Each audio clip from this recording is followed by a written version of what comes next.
Esta es la Diamantinensis.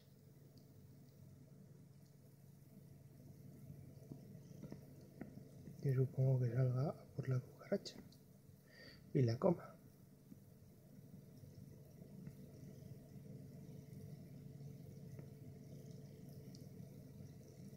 Cucaracha tanteando el peligro.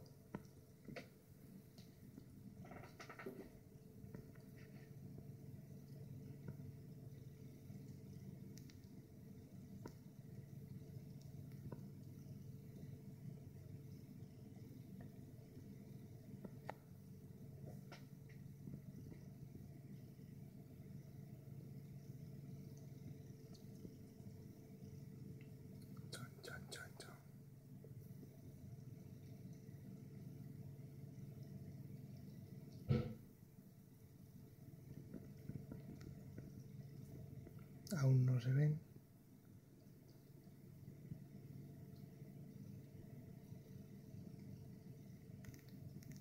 Y ahora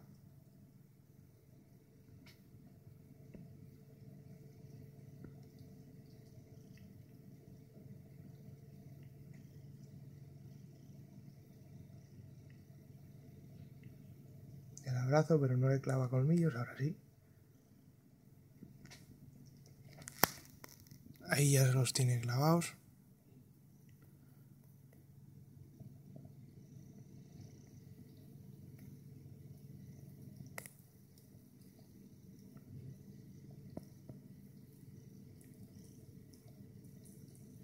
Y se la lleva.